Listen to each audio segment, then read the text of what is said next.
Wassalatu wassalamu ala ashrafil anbiya'i wal mursalin Nabiyyina Muhammad wa ala alihi wa sahbihi ajma'in wa man ihtada bihudah wattaba'a atharahu ila yaumiddin amma ba'd. Ayyuhal ikhwah wa kaum muslimin wal muslimat yang semoga senantiasa dirahmati dan diberkahi oleh Allah Subhanahu wa taala. Kita lanjutkan kajian kita pada pembahasan kitab At-Tajridu As-Sharih karya Az-Zabidi, ringkasan hadis-hadis sahih Bukhari. Kita telah sampai pada pembahasan hadis yang ke-176. Bismillahirrahmanirrahim. An Abdullah bin Mas'udin radhiyallahu an, dari sahabat Abdullah bin Mas'ud, Abu Abdurrahman kunyahnya, dan beliau termasuk as-sabiqunal awwalun, termasuk para sahabat yang mula-mula masuk Islam. Semoga Allah Subhanahu wa taala meridhoinya. Anna Nabiyya sallallahu alaihi wasallam kana yusalli indal bait, bahwasanya Nabi sallallahu alaihi wasallam pernah beliau salat di sisi al-bait. Di sisi al-bait, yang dimaksud al-bait di sini yakni al-baitul haram, al-baitul atiq. Jadi pernah dulu ketika Rasulullah di Mekah sebelum hijrah, Nabi pernah salat di area Ka'bah di Masjidil Haram.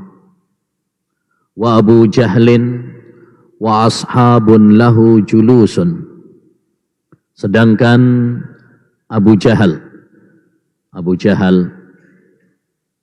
nama aslinya siapa Abu Jahal? Amr bin Hisham al-Mahzumi, aduwah wa ta'ala, Fir'aunu hadhil ummah, Fir'aunnya umat ini. Abu Jahal wa ashabun lahu, dan teman-temannya, ya, tokoh-tokoh kafir Quraisy, ya, julusun, mereka sedang duduk-duduk.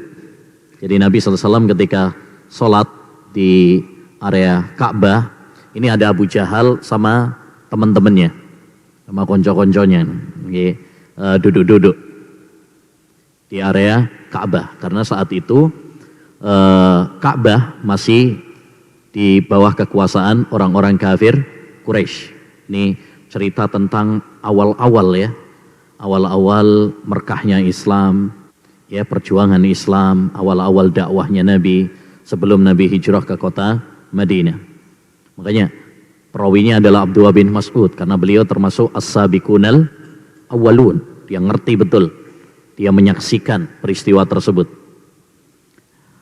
Idh qala ba'duhum li ba'din, pas lihat Nabi SAW sedang sholat, mereka orang-orang tokoh kafir Quraisy yang sedang duduk-duduk tadi, sebagian di antara mereka mengatakan kepada sebagian yang lain, ayyukum yaji'u bisala jazuri bani fulan, coba siapa di antara kalian, wahai teman-teman, yang berani datang membawa salah jazur.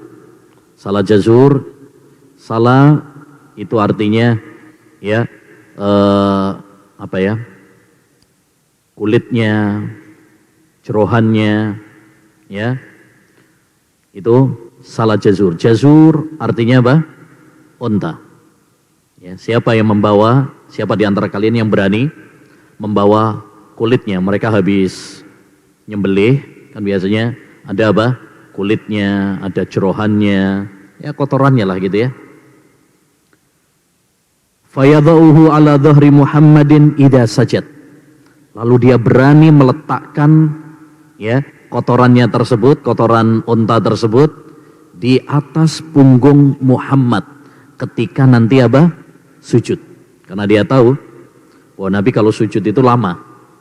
Nah ini pas kalau mau meletakkan apa? Kulitnya unta atau jerohannya unta, ya, itu ditaruh pas Nabi apa? Sujud.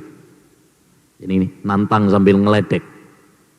Ya, untuk menunjukkan permusuhan mereka, kebencian mereka kepada Nabi Muhammad sallallahu alaihi wasallam. Famba'asa ashqal qaum. Lalu ada yang berani, ya, tergerak. Ashqal qaum, suatu kaum yang paling, manusia yang paling sengsara, yaitu siapa? Uqbah ibnu Abi Mu'aid. Ya, Uqbah bin Abi Mu'aid. Ini orang yang paling sengsara, yang berani melaksanakan tawaran tersebut. Ya. Faja'a bihi fanadhar. Akhirnya dia membawa kulit atau jerohan unta tadi. Fanadhara, lalu dia melihat-lihat, menunggu-nunggu. Hatta idza sajada Nabi sallallahu alaihi wasallam, sehingga apabila Nabi sallallahu alaihi wasallam sujud, wada'ahu ala dhahrihi baina katifai, dia letakkan kulit unta tadi atau jerohan unta tadi di antara dua pundak Nabi sallallahu alaihi wasallam saat Nabi sedang apa? Sujud. Ya. Wa ana anzuru la ughni syai'an law kana li mana'ah. Saya melihat itu, peristiwa itu. Cuma la ughni syai'an, saya nggak bisa berbuat apa-apa. Karena saat itu Islam masih apa? Lemah, masih awal-awal lemah. Abdullah bin Mas'ud lihat Nabi diperlakukan seperti itu, cuma dia nggak bisa berbuat banyak. Ya, karena orang-orang kafir Quraisy ini punya apa? Kekuatan. Takutnya nanti kalau Abdullah bin Mas'ud ikut-ikutan bela Nabi, bisa-bisa dia yang disikat, dihabisin. Gitu kan? Nah, seperti Ammar bin Yasir, kedua orang tuanya disiksa, ya. Bahkan Sumayyah, ibunya Ammar bin Yasir, kita tahu disiksa oleh Abu Jahal, ditusuk ya dengan tombak sampai tembus ke farjinya. Khabbab bin al-Arat disetrika punggungnya, Bilal dan lain sebagainya. Ini orang-orang yang apa? Yang disiksa oleh orang tokoh-tokoh kufar Quraisy. Ya, karena memang saat itu Islam masih apa? Lemah. Ya. Sehingga Abdullah bin Mas'ud lihat apa yang dilakukan oleh orang-orang kafir Quraisy kepada Nabi, tapi la ughni syai'an, saya nggak bisa berbuat apa-apa. Lau kana li mana'ah, andai saja aku memiliki kekuatan, saya akan menolong Nabi. Cuma nggak memiliki apa? Kekuatan. Apa boleh buat? Ya, la yukallifu nafsan illa wus'aha. Allah tidak membebani suatu jiwa kecuali sesuai dengan kemampuannya. Kata Abdullah bin Mas'ud, faja'alu yadhakun, mereka pun akhirnya apa? Tertawa terbahak-bahak. Lihat temennya ada yang naruh jerohan ya di atas punggung Nabi sallallahu alaihi wasallam, mereka ketawa-ketawa itu. Ya, puas rasanya ngerjain Nabi sallallahu alaihi wasallam, berbuat jahil kepada Nabi sallallahu alaihi wasallam. Wa yuhilu ba'dhum ala ba'din, sebagian di antara mereka ya mengisyaratkan kepada sebagian yang lain. Ya, maksudnya sambil ngecek itu. Orang kalau sambil menghina ngecek itu gitu. Ketawa-ketawa sambil nunjuk-nunjuk ya. Nah, mantap ngono paling ya. Naudzubillah min dzalik. Jadi intinya mereka apa? Merasa bahwa pemandangan itu pemandangan yang menghibur bagi mereka. Sehingga mereka puas tertawa. Baik. Wa Rasulullah sallallahu alaihi wasallam sajidun la yarfa'u ra'sah. Tapi Rasulullah sallallahu alaihi wasallam beliau tetap sujud. Beliau tidak mengangkat kepalanya. Berharap akan ada nanti ada yang membersihkan ya kotoran tersebut dari Nabi sallallahu alaihi wasallam. Hatta ja'athu Fatimah, hingga akhirnya datanglah Fatimah. Fatimah siapa? Putri Nabi sallallahu alaihi wasallam yang saat itu masih kecil, yang saat itu masih gadis, tapi dengan beraninya dia datang untuk membela dan menolong ayahnya. Fatarahat an dhahrihi. Fatimah pun akhirnya kemudian membersihkan ya jerohan tersebut, kulit tersebut dari punggung Nabi sallallahu alaihi wasallam. Farafa'a ra'sahu. Kemudian Nabi sallallahu alaihi wasallam mengangkat kepalanya. Summa qala, kemudian Nabi berdoa, Allahumma alaika bi Quraisy. Ya Allah, ya, binasakanlah tokoh-tokoh Quraisy. Ya, orang-orang kafir yang telah mendolimi Nabi sallallahu alaihi wasallam. Beliau berdoa berapa? 3 kali. Salasa marrat. Fasyaqqa alaihim. Doa Nabi itu memberatkan bagi mereka. Takut juga. Ketar-ketir juga orang-orang kafir ya. Didoain sama Nabi. Apalagi doanya di Ka'bah. Mereka tahu bahwasanya doa di Ka'bah itu adalah apa? Mustajab. Orang kafir ngerti itu. Makanya mereka takut. Ketika Nabi SAW mengatakan Allahumma alaika bi Quraisy, Allahumma alaika bi Quraisy, Allahumma alaika bi Quraisy, takut mereka. Dan itu dikeraskan sama Nabi. Ya, sengaja biar mereka dengar. Baik. Fasyaqqa alaihim idda'a alaihim. Hal itu memberatkan bagi mereka ketika Nabi mendoakan kejelekan untuk mereka. Qala wa kanu yarawna anna ad-da'wa fi dhalikal baladi mustajabah.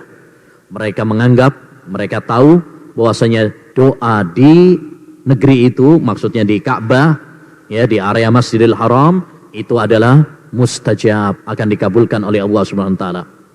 Summa kemudian Nabi sallallahu alaihi wasallam menamai. Kalau tadi apa? Secara global saja. Allahumma alaika bi Quraisy gitu. Orang-orang kafir Quraisy. Kemudian Nabi mendoakan secara khusus, disebut namanya. Allahumma alaika bi Abi Jahlin. Ya Allah, hancurkanlah, binasakanlah Abu Jahal.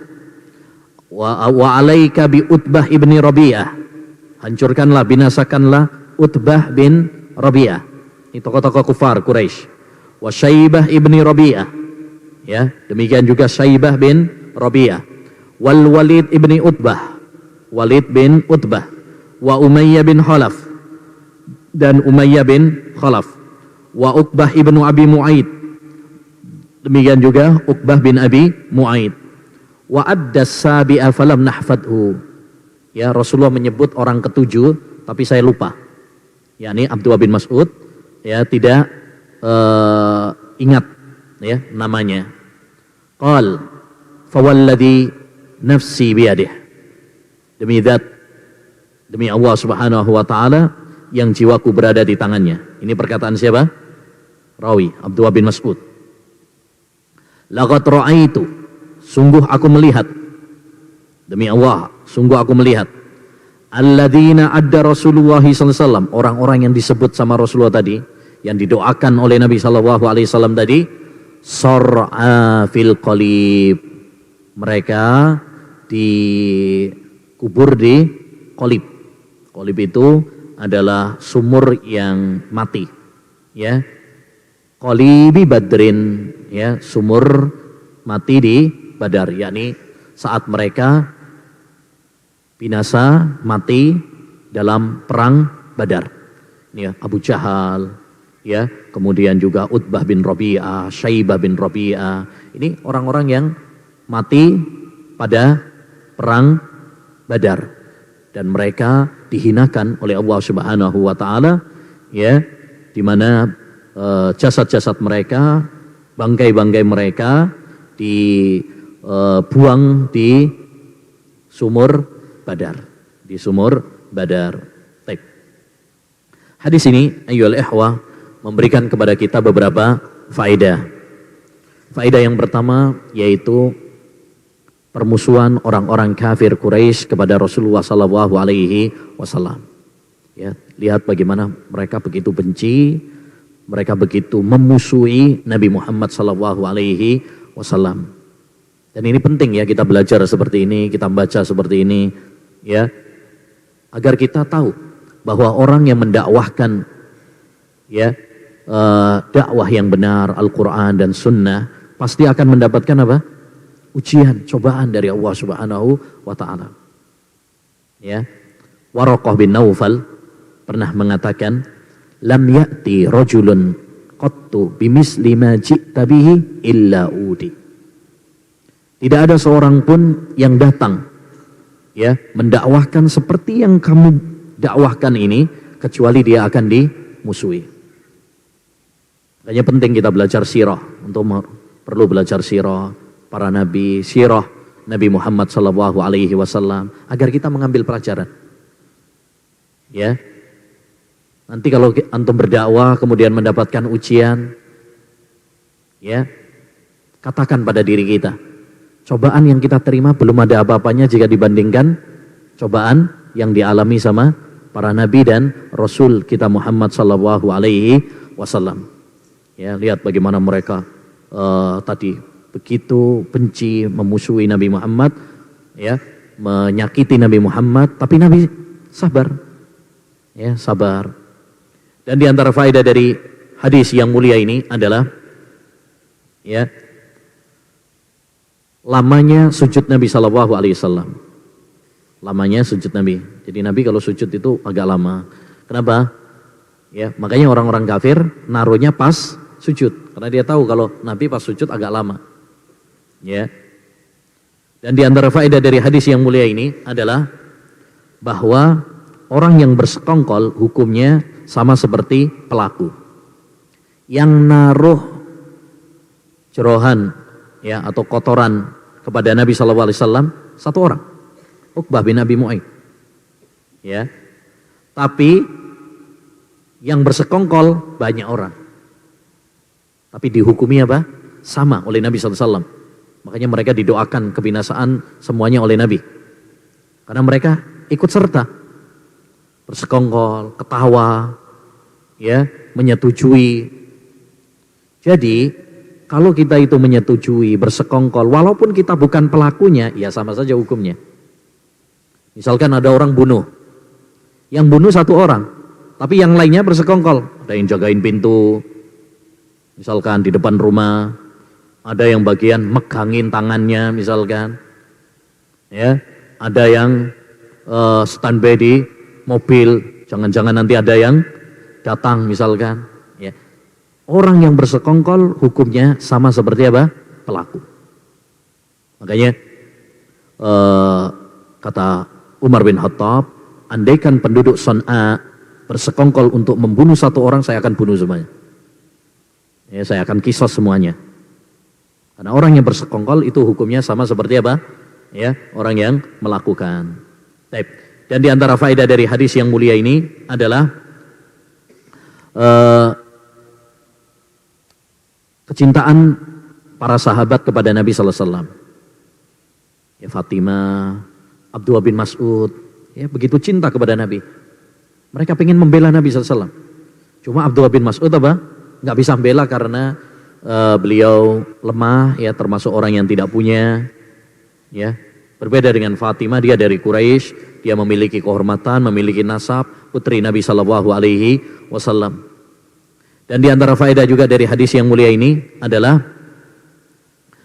bolehnya mendoakan kejelekan untuk orang-orang kafir yang telah berbuat zalim, ya, yang telah berbuat zalim.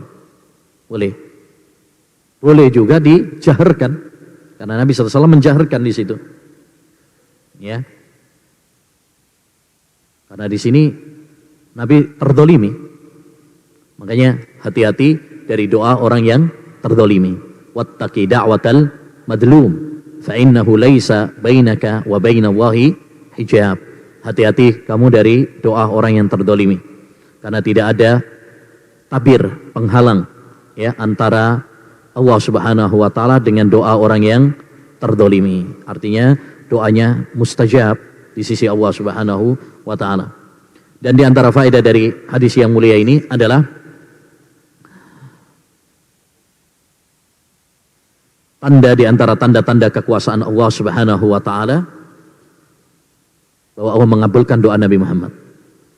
Ketika Nabi mendoakan, ya Allah hancurkan, binasakanlah Abu Jahal, ya Utbah, Syaibah, benar, Allah SWT kabulkan. Allah kabulkan, Allah hancurkan, binasakan, hinakan, ya tokoh-tokoh kafir Quraisy tersebut, ya, sehingga menjadi bangkai-bangkai yang dilempar di sumur Badar. Ya. Nah. Baik. Dan di antara faedah dari hadis yang mulia ini, dan ini yang menjadi pembahasan ya, menjadi pembahasan dari hadis yang mulia ini adalah yang dibuat oleh penulis, yaitu bahwasanya orang yang sholat, tengah sholat, kemudian terkena kotoran atau bangkai, maka tidak membatalkan apa? Sholatnya. Tidak membatalkan sholatnya. Dan ini yang diinginkan oleh Imam Al-Bukhari. Kenapa membawakan hadis yang panjang ini dalam bab bab apa? Ya, toharoh ini. Yaitu apa? Untuk menunjukkan bahwa orang ketika sholat kemudian terkena najis, ya, itu tidak membatalkan apa? Sholatnya. Hal ini diperkuat, ya. Nabi SAW pernah ketika beliau sholat, di tengah-tengah sholat, Jibril datang kepadanya.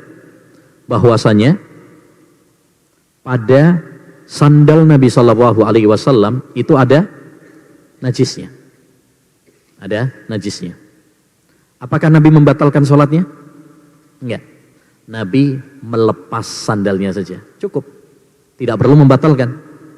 Tidak perlu membatalkan. Bila lepas sandalnya. Uniknya, para sahabat yang melihat Nabi SAW copot sandal, semuanya pada copot sandal juga. Oh ya, hadisnya ya. Jadi dalam riwayat Abu Dawud, Imam Ahmad, pernah Rasulullah tengah-tengah sholat itu copot sandal. Artinya para sahabat semuanya copot sandal semuanya. Setelah salam, Nabi bertanya kepada para sahabat, wahai para sahabat, kenapa kalian copot sandal kalian? Mereka menjawab, kami melihat engkau copot sandal, maka kami pun copot sandal. Lihat bagaimana para sahabat luar biasa ya.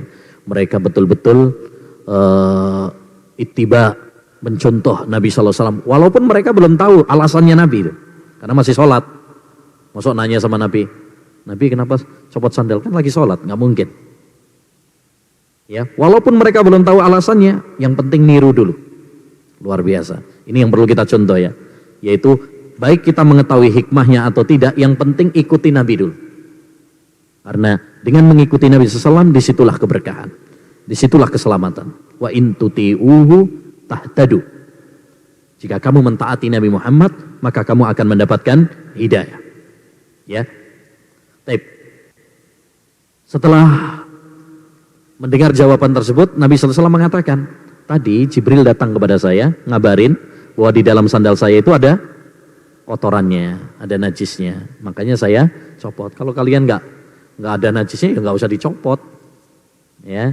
Nah, di sini yang menjadi pembahasan adalah Nabi ketika terkena najis, beliau nggak membatalkan sholatnya, nggak membatalkan sholatnya. Jadi kalau antum misalkan sholat, kemudian ada kopiah antum kena tai cecak misalnya, ya, kotoran cecak najis. Karena cecak termasuk binatang yang haram untuk dimakan, maka kotorannya adalah najis. Baik. Apakah antum harus membatalkan sholat? Enggak. Udah, lepas saja kopiahnya. Lepas saja kopiahnya, beres. Yang jadi masalah mungkin adalah kalau najis tersebut mengena kepada pakaian yang antum repot kalau melepasnya. Sarung pas nggak bawa celana lagi. Nah, maksud dilepas. Nah, seperti ini, maka bagaimana? Nah, ini antum batalkan, antum bersihkan, kemudian apa? Sholat lagi dari awal. Tapi kalau yang bisa untuk kita lepas, ya, seperti tadi kopiah atau sandal, ya, maka tidak membatalkan apa? Sholat. Tidak membatalkan sholat. Taib. Selanjutnya, An Anas radhiyallahu anhu qala bazaqan Nabi sallallahu alaihi wasallam fi thawbih. Dari Anas, semoga Allah Subhanahu wa taala meridainya. Beliau mengatakan, bahwa Nabi SAW pernah meludah dan terkena pada pakaiannya. Ya. Dalam riwayat yang lain, wa huwa fis shalah. Sedangkan beliau saat itu sedang di tengah melakukan sholat. Ini menunjukkan kepada kita faedah, yaitu apa? Bahwasanya ludah itu tidak najis. Tidak najis dan tidak membatalkan sholat kalau terkena pakaian kita. Ya, jelas ya? Atau tidak najis. Menjijikkan Ustaz, tapi tidak semua yang menjijikkan berarti apa? Najis. Perhatikan, tidak semua yang menjijikkan itu najis. Setiap najis menjijikkan, tapi tidak setiap yang menjijikkan itu mesti najis. Itu kaidah yang disebutkan oleh para ulama. Ya, ingus misalkan, kita terkena ingus mungkin jijik gitu kan, tapi apakah najis?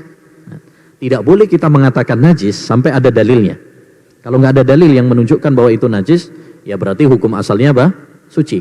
Karena kaidah yang disebutkan para ulama bahwa al-aslu fil asya at-taharah. Hukum asal dalam segala sesuatu itu adalah apa? Suci. Tidak boleh kita menajiskan sampai ada dalil yang menajiskannya. Ya. Taib. Termasuk tadi air liur misalkan, ludah, kemudian apa lagi? Ingus misalkan. Maka itu hukum asalnya adalah tidak najis. Siapa yang mengatakan najis, maka dia hendaknya mendatangkan dalilnya. Ya, apalagi hadis ini jelas menunjukkan kepada kita bahwa ludah itu tidak najis dan tidak membatalkan sholat jika terkena pada baju. Taib. An Sahl bin Sa'din As-Sa'idi radhiyallahu an, annahu sa'alahu an-nas bi ayyi syai'in duwiya jurhu Rasulillah sallallahu alaihi wasallam. Selanjutnya hadis yang ke-178. Ya, dari Sahl bin Sa'ad As-Sa'idi. Semoga Allah Subhanahu wa taala meridhoinya. Annahu sa'alahu nas, bahwasanya ada manusia yang bertanya kepada beliau. Bi ayyi syai'in duwiya jurhu Rasulillah. Dengan apa luka Rasulullah diobati? Rasulullah pernah terluka? Iya. Ketika perang Uhud, Rasulullah SAW apa? Terluka wajahnya sampai bercucuran apa? Darah. Ya, sampai bercucuran darah. Terkena panah, tombak, ya. Rasulullah SAW. Jadi Rasulullah nggak pakai ilmu kebal, ya. Ya, nggak pakai ilmu kebal. Terluka Nabi SAW. Betul, beliau memakai apa? Baju besi. Beliau memakai tameng sebagai bentuk ikhtiar. Tapi, ya, Allah Subhanahu wa taala ingin menunjukkan kepada kita bahwasanya Nabi itu manusia biasa. Terkadang terluka sebagaimana manusia yang lain juga apa? Terluka. Taib. Nah, ini ditanya kepada Sahal bin Sa'ad As-Sa'idi, seorang sahabat Nabi. Dulu Rasulullah ketika terluka diobati dengan apa? Faqala ma baqiya ahadun a'lamu bihi minni. Tidak ada seorang pun yang tersisa yang lebih tahu tentang jawabannya daripada saya. Kenapa? Karena Sahal bin Sa'ad As-Sa'idi termasuk sahabat yang belakangan matinya. Jadi artinya sudah banyak yang meninggal dunia sahabat. Yang tersisa yang tahu cuman saya aja. Ya, taib. Kana Aliyun yaji'u bitursihi fihi ma'un.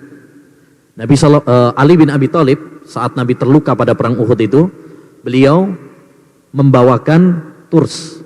Turs itu tamengnya Nabi. Tamengnya Nabi. Jadi makanya tadi Nabi itu ketika perang beliau membawa baju besi. Kalau baju besi bahasa Arabnya apa?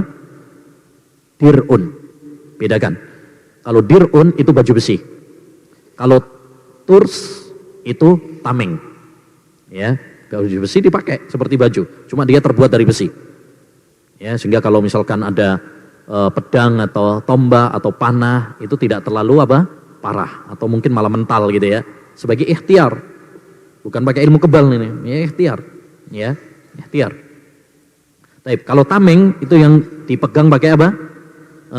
Tangan. Ya, tameng. Nanti biasanya pakai tameng, kemudian tangan kanannya pakai apa? Pedang. Ya itu, zaman dulu seperti itu.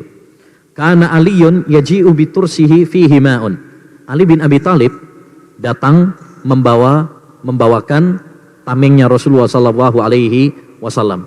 Fihi ma'un, di dalamnya ada air. Jadi dipakai untuk ngambil air. Wa Fatimatu taghsilu an wajhihid dam. Sedangkan Fatimah, ya, istrinya Ali bin Abi Thalib, putrinya Nabi sallallahu alaihi wasallam, beliau yang membersihkan wajah Nabi Muhammad, ya, karena apa? Terkena darah, ada darah yang bercucuran, itu dibersihkan oleh putri beliau yaitu Fatimah. Fa'ukhidha hasirun, lalu diambil hasir, tikar. Fa'uhriqa, tikar. Oh, tikar ya? Tikar yang dipakai untuk tidur, duduk. Fa'uhriqa, kemudian dibakar. Jadi tikar itu dibakar, lalu kan jadi apa? Abu. Fahusyiya bihi jurhoh, ya, itu kemudian ditempelkan di lukanya. Supaya apa? Supaya darahnya tidak mengalir. Ya, paham? Jadi tikar dibakar, terus kan ada abunya. Abu ini yang dipakai, ya, ditempelkan di luka Nabi Shallallahu Alaihi Wasallam, ya, supaya apa? Supaya darahnya berhenti. Supaya darahnya berhenti. Taib. Hadis ini memberikan kepada kita beberapa faedah tadi, yaitu bahwasanya berobat, demikian juga pakai tameng dan sebagainya, itu tidaklah menafikan apa? Tawakal. Karena Rasulullah orang yang bertawakal. Tetapi sekalipun demikian, beliau tetap ahdul asbab, melakukan beberapa apa? Sebab. Ya, melakukan beberapa sebab. Dan di antara faedah dari hadis yang mulia ini adalah bahwa Nabi itu manusia biasa, yang kadang sakit, terluka seperti manusia yang lain. Beliau bukan orang yang kebal, orang yang nggak sakit, ya, dan sebagainya, tidak. Beliau juga kadang sakit, terluka, bahkan meninggal dunia. Dan di antara faedah dari hadis yang mulia ini adalah salah satu cara pengobatan, ya, bagi orang yang terluka adalah tadi, yaitu apa? Ditumbuk, ya, apa, tikar dibakar, kemudian abunya itu ditumbuk, kemudian ditempelkan di luka agar menghentikan darah, Itu cara-cara apa namanya pengobatan tradisional dulu lah, ya. Alhamdulillah sekarang sudah banyak cara-cara pengobatan modern, ya, yang diperbolehkan, ya, bahkan mungkin lebih praktis, ya, lebih praktis. Intinya adalah bahwa pengobatan itu, ya, diperbolehkan hukum asalnya. Rasulullah SAW menganjurkan kepada kita untuk berobat. Tadawau ibadallah fa inna waha lam yada'da'an illa anzala mahu dawa'an. Berobatlah wahai hamba-hamba, Allah tidak menurunkan suatu penyakit kecuali apa?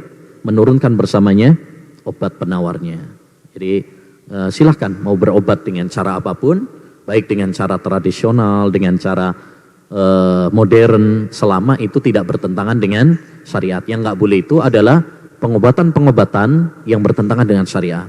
Pengobatan dengan dukun, pengobatan dengan ilmu hitam misalkan, ya, pakai sihir dan sebagainya, ini yang nggak boleh, ya, ini yang tidak diperbolehkan. Baik, insyaallah taala nanti kita lanjutkan pada pertemuan berikutnya. Ustaz, di rumah ana ada masjid yang banyak kotoran cicaknya, dan cicak adalah hewan yang haram dimakan. Kami minta solusinya. Ya, cicak hewan yang haram dimakan karena dia hewan yang diperintahkan untuk dibunuh. Setiap hewan yang diperintahkan untuk dibunuh, ya, maka kaidahnya adalah haram untuk dimakan. Setiap hewan yang diperintahkan untuk dibunuh atau dilarang untuk dibunuh, maka dia termasuk binatang yang haram dimakan dagingnya. Dan kemarin atau sebelumnya sudah kita sampaikan perselisihan para ulama dalam masalah kotoran hewan, dan pendapat yang kuat adalah kotoran hewan itu tergantung kepada binatangnya. Kalau dia termasuk binatang yang haram dimakan dagingnya, maka kotorannya adalah apa? Najis. berdasarkan kaidah ini berarti apa? Cicak termasuk ya najis kotorannya karena dia termasuk binatang yang haram dimakan. Ya, taib. Bagaimana kalau solusinya kalau masjidnya banyak kotorannya? Ya dibersihkan, disapu dulu yang kalau ada kotorannya. Taib. Kalau memang ya sulit, misalkan kita pas lagi sholat kemudian apa namanya? Kadang memang ada sebagian musim itu cecak banyak banget, misalkan. Kalau memang sulit dihindari, alhamdulillah, ya al-masyaqqatu tajlibu at-taisir. Kaidah para ulama, kesulitan itu membawa apa? Kemudahan. Ya, membawa kemudahan. Maka tidak mengapa. Ya, tidak mengapa. Kalau memang sulit untuk dihindari, tapi kita kalau bisa menghindarinya dengan dibersihkan terlebih dahulu, ya maka tidak mengapa. Maka sering-sering ya cecaknya dibunuh biar nggak banyak-banyak. Makanya ada anjuran untuk membunuh apa? Cicak. Sekali tembakan bisa mati, itu dapat sekian pahala. Ya ada hadisnya ya. Kalau sekali nembak bisa langsung mati, kalau nggak salah 10 kebaikan. Ya kalau 2 kali ya sekian kebaikan. Jadi perlu latihan untuk nembak cecak. Jangan nembak akhwat aja.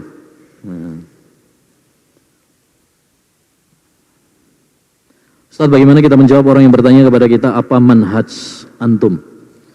Ya, bilang dengan penuh bangga, manhaj saya adalah mengikuti Al-Quran dan Sunnah ya, dengan pemahaman salaful ummah. Ya, saya Muslim, saya bangga sebagai seorang Muslim yang berpijak kepada Al-Quran dan Sunnah dengan pemahaman ya salafus saleh. Allahu Akbar. Bolehkah kita menggabungkan 3 surat pendek dalam 1 rakaat? Misalkan 3 kul? Ya, boleh, nggak ada masalah. Ya, kul huwallahu ahad, kul a'udzu birabbin nas, kul a'udzu birabbil falaq. Ya, digabung dalam 1 rakaat, boleh apa tidak? Boleh. Ya, nggak ada masalah. Ya, bukankah dalam salat witir Rasulullah kadang membaca beberapa surat ya dalam 1 rakaat? Bagaimana hukumnya orang yang junub dan tidak mendapati air sedikit pun, kemudian waktu sholat pun sudah dekat? Bagaimana? Tayammum. Tayammum. Kalau tidak mendapati air, alhamdulillah solusinya adalah apa? Tayammum. Tayammum itu bukan untuk wudhu saja, untuk mandi jinabat juga. Dari hadas kecil dan dari hadas besar. Ya. Ustaz, misalnya ngentut yang tidak ada suara dan bau, apakah najis? Dan misal wudhu lalu ngentut tidak ada bau suara, haruskah mengulang wudhu walau ngentutnya berkali-kali? Ini berulang-ulang, kentut diulang-ulang ini.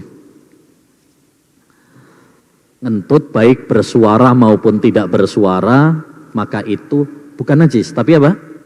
Hadas. Hadas kecil. Bedakan antara najis dengan apa? Hadas. Kalau najis itu adalah sesuatu benda. Sesuatu benda yang misalkan ya kotoran hewan atau kotoran manusia atau air kencing, itu benda yang bisa dipegang atau bisa dilihat dengan panca indera. Itu namanya apa? Najis. Tapi kalau hadas itu nggak kelihatan. Antum kentut gimana kelihatannya? Warna nggak kelihatan dia, bentuknya bulat apa kotak nggak tahu gitu. Ya, nah maka ini namanya hadas. Namanya hadas. La yaqbalu wa salata ahadikum idza ahdas. Allah tidak menerima salat seorang di antara kalian apabila dia hadas. Ketika Abu Hurairah ditanya, apa makna hadas? Fusaun au durat. Ya, fusaun au durat. Ngentut. Ya, fusaun au durat. Di situ ada perselisihan di kalangan para ulama, apa bedanya fusa dengan durat? Salah satunya ya, kalau fusa itu yang pakai suara. Kalau durat itu yang tidak pakai suara. Ada yang mengatakan sebaliknya. Fusa yang tidak bersuara, durat yang pakai suara. Ya, intinya dua-duanya adalah hadas yang membatalkan apa? Wudu. Ya, membatalkan wudu. Ya. Lebih parah mana? Yang pakai suara atau tidak bersuara? Hah? Nah, biasanya nggak bersuara itu lebih mantep biasanya. Ya, lebih mantep. Dan bikin orang suudon. Mending kalau apa? Kalau yang bersuara itu ketahuan langsung. Nah, ya. Kalau yang nggak bersuara ini bikin suudon. Ini siapa ini ya? Nggak ada yang ngaku gitu ya. Nah, intinya bersuara atau tidak bersuara itu membatalkan. Ya, sekali, 2 kali, 3 kali sama saja itu membatalkan. Hanya saja kalau dia 3 kali misalkan, maka cukup dengan sekali apa? Wudu. Untuk gabung sekali wudu. Jangan wudunya 3 kali. Kenapa? Karena saya tadi ngentutnya 3 kali. Enggak. Itu namanya tadahul. Seperti antum misalkan ke toilet misalkan, kemudian kencing, ngentut juga, wudunya berapa kali? Sekali. Ya, sekali aja cukup. Jadi pembatal-pembatalnya walaupun berbagai macam, tapi ya untuk wudunya cukup sekali. Ya, kecuali kalau setelah wudu ngentut lagi, berarti apa? Wudu lagi. Ya, setelah wudu kencing lagi, berarti wudu lagi. Ya, tapi kalau misalkan sebelum wudu antum berkali-kali, misalkan entah buang air besar, buang air kecil atau ngentut, maka cukup apa? Sekali. Ya, cukup sekali. Allahu a'lam bissawab. Baik. Subhanakallahumma wa bihamdika asyhadu an la ilaha illa anta astaghfiruka wa atubu ilaik. Assalamualaikum warahmatullahi wabarakatuh.